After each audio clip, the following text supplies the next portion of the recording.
இந்த கதை பெரியவங்களுக்கு மட்டும் ஏற்றது. மாமியாரின் பொறாமை.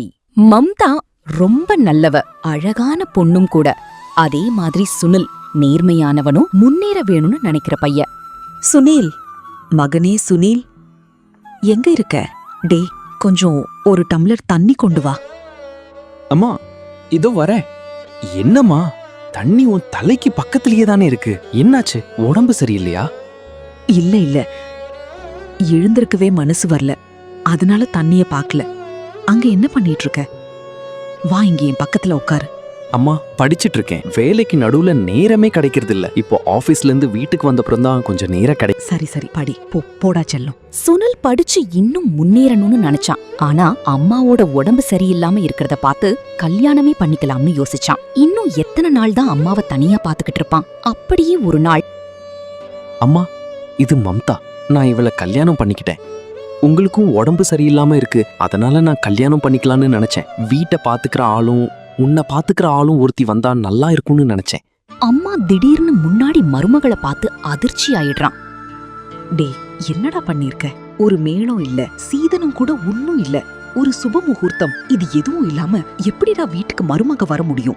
உனக்கே தெரியுமே, நான் வேலையோட சேர்த்து படிச்சுட்டும் இருக்கேன். எங்க இருந்து இவ்ளோ காசு செலவழிச்சு கிராண்டா கல்யாணம் பண்ண முடியும்? அதுவும் இல்லாம வருவாங்க, சாப்பிடுவாங்க, சாப்பிட்டுட்டு போயிடுவாங்க. அதனாலதான் இப்படி சிம்பிளா பண்ணேன். அம்மா, நான் உங்களை கவனிச்சுக்கிறேன். அதுவும் இல்லாம இவரும் மேலும் படிக்கிறார் தானே.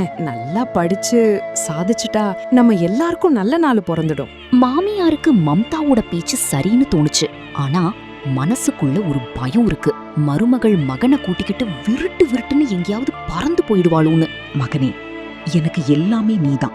அதே மாதிரி உனக்கும் இந்த உலகத்துல நான் மட்டும்தான், வேற யாரும் இல்ல. என்ன சுனில்? நிச்சயமா அம்மா. ஆனா உங்கள மாதிரியே மம்தாவும் இன்னிலிருந்து என் வாழ்க்கையோட முக்கியமாகிட்டா. இத கேட்டு மாமியாருக்கு ரொம்ப கஷ்டமா இருந்தது. தன்னோட ராஜ்யத்துல வேறொருத்தி எப்படி பங்கெடுத்துக்க முடியும்? 30 வருஷமா வளர்த்த மகனோட வாழ்க்கையில திடீர்னு வேறொருத்தி வந்து எப்படி சம பங்கு எடுத்துக்க முடியும்? இங்க பாரு மருமகளே, நான் கொஞ்சம் உடம்பு சரியில்லாம இருக்கலாம், அதனால வீட்டு விஷயங்கள்ல என் கண்ட்ரோல் போயிடுச்சுன்னு அர்த்தம் இல்ல. நான் தான் இப்பவும் இந்த வீட்டை நடத்துறேன், புரியுதா? சுனிலுக்கு அம்மாவுக்கு திடீர்னு என்ன ஆச்சுன்னு புரியல. நேத்து வரைக்கும் வாழ்க்கையில நம்பிக்கையே இல்லைன்னு சொன்ன அம்மா இப்போ திடீர்னு எப்படி போர்க்களத்து ராணி மாதிரி மாறிடுச்சு. அம்மா, என்ன ஆச்சு? நல்லா தானே இருக்கீங்க? ஏன் திடீர்னு இப்படி பேசுறீங்க? மம்தா இன்னைக்கு தான் நம்ம வீட்டுக்கு வந்திருக்கா. பக்கத்து வீட்டு ஆண்டிகளை எல்லாம் கூப்பிடுங்க, மம்தாவை அவங்க கிட்ட அறிமுகம் செஞ்சு வைங்க. அப்புறம் மாமியார் தன் கடமையை செஞ்சிடுறா. அப்புறம் ஒரு யோசனையோடவே வெளியே கிளம்பி போயிடுறா.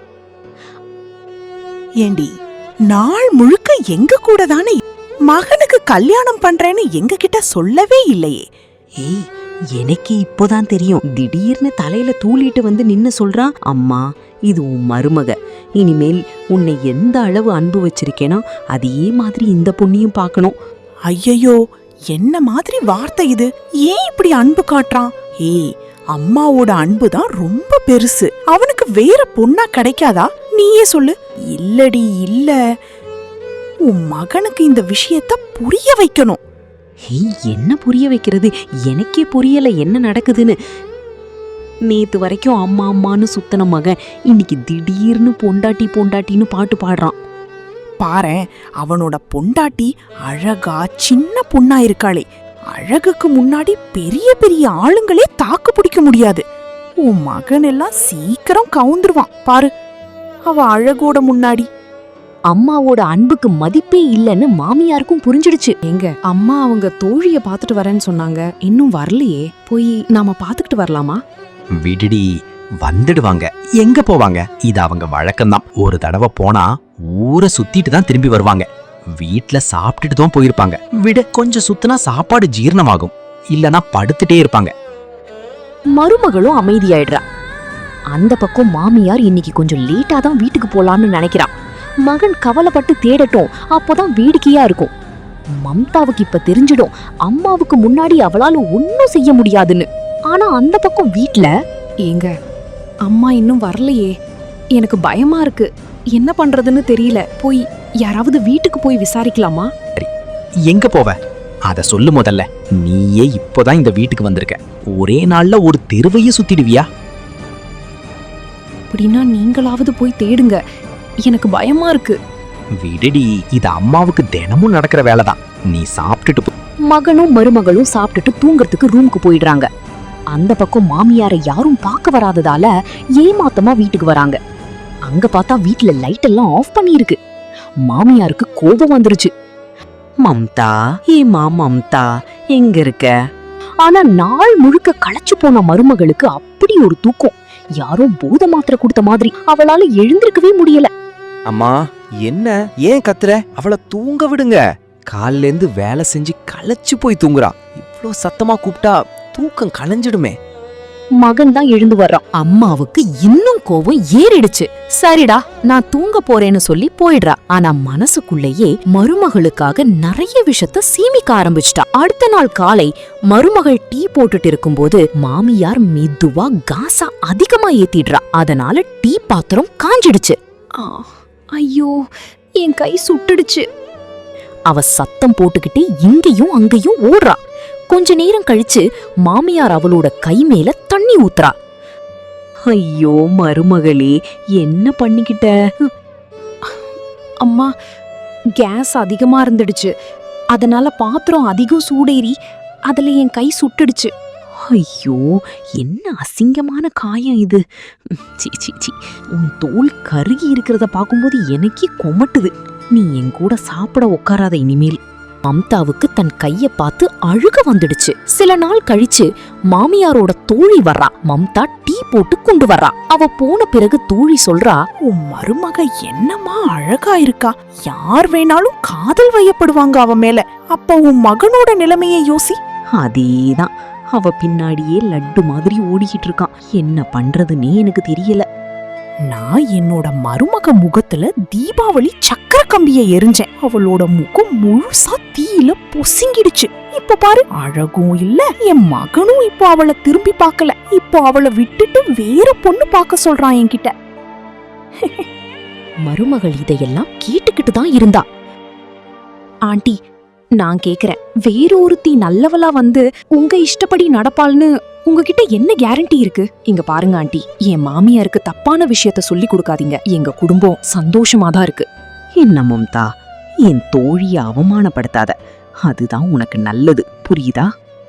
மருமகள் ஒத்துக்கல. அவ மறுபடியும் தோழிய வீட்டை விட்டு போகணும்னு சொல்றா. அப்போதே மாமியாரோட தோழி பக்கத்து அடுப்புல இருந்து ஒரு விறகு எடுத்து மருமகளோட முகத்துல வச்சிடுறா. மருமகள் சத்தமா அழ ஆரம்பிக்கிறா. நீ என்ன பண்ணிருக்க? நான் இங்க பண்ணேன், நீதான் பண்ணுன. உனக்கு உன் மருமகளை பிடிக்கல, நீதான் பண்ணுன. நான் கிளம்புறேன், நீயே இத சமாளிச்சுக்கோ.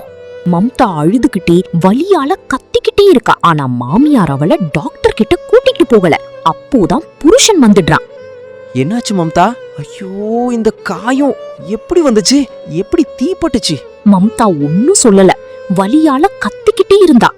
சுனில் அம்மாவை பாக்குறான். அம்மா, இது நிச்சயமா உங்க வேலைதான். எனக்கு தெரியும். நீங்க தானே மம்தாவை பார்த்து பொறாமப்பட்டிருந்தீங்க. முதல்ல நான் மம்தாவை ஆஸ்பத்திரி கூட்டிட்டு போறேன். இருங்க அம்மா, இப்போ போலீஸ் வரும், கேஸ் ஆகும். எல்லாரும் ஆஸ்பத்திரிக்கு போறாங்க. அங்க டாக்டர் மம்தாவோட மாமியார் கிட்ட கேக்குறாரு, நீங்க தான் மருமகளோட முகத்தை தீயால பொசுக்குனீங்களா? இப்போ மாமியாருக்கு வேர்த்து கொட்ட ஆரம்பிச்சிடுச்சு. பயந்துகிட்டே சொல்றா, இல்ல டாக்டர் சார், நீங்க என்ன பேசுறீங்க? நான் எப்படி மருமக மேல இப்படி பண்ணுவேன்? டாக்டர் மம்தாவோட புருஷன் கிட்ட கேக்குறாரு. பாருங்க, இவங்க புகுந்த வீட்ல தீ காயம் உண்டாகிருக்கு. அதனால இது போலீஸ் கேஸ் ஆகும். முதல்ல போலீஸ கூப்பிடுங்க. அப்போதான் சிகிச்சை முழுசா நடக்கும். இப்போ இருக்கிற வாழ்க்கை முழுசா ஜெயிலையே கழிக்கணும் போலன்னு மாமியாருக்கு பயமா இருக்கு. விடுங்க சார், போலீஸை ஏன் கூப்பிடணும்? போலீஸ் லத்தி விழுந்தாதான் உண்மை என்னன்னு தெரியும். ஒரு அப்பாவி மேல நெருப்ப கொட்டுறது ரொம்ப சுலபமா இருக்கலாம். ஆனா அதுக்கப்புறம் வாழ்நாள் முழுக்க ஜெயில்ல தான் கிடக்கணும். மாமியார் பயந்துடுறா. போலீஸ் வந்துடுறாங்க. பக்கத்துல வலியால கத்திக்கிட்டே இருக்கும் மம்தா ஸ்டேட்மெண்ட் கொடுக்கறா. சொல்லுமா, என்ன நடந்துச்சு? எப்படி தீக்காயமாச்சு? மம்தா பக்கத்துல நிக்கிற மாமியார பாக்குறா. மகளே, சொல்லு, எப்படியாச்சுன்னு சொல்லு. நான் என்ன உன்கிட்டயா கேட்டேன்? சும்மா இரு, அமைதியாயிரு. மாமியார் அமைதியா ஆயிடுறா. எல்லாரும் மம்தா என்ன சொல்ல போறாளோன்னு காத்திருக்காங்க.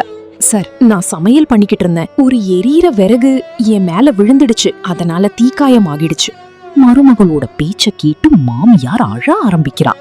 பாத்தீங்களாம்மா, மம்தா எவ்ளோ நல்லவளா இருக்கா. இவன் நினைச்சிருந்தா உங்களை.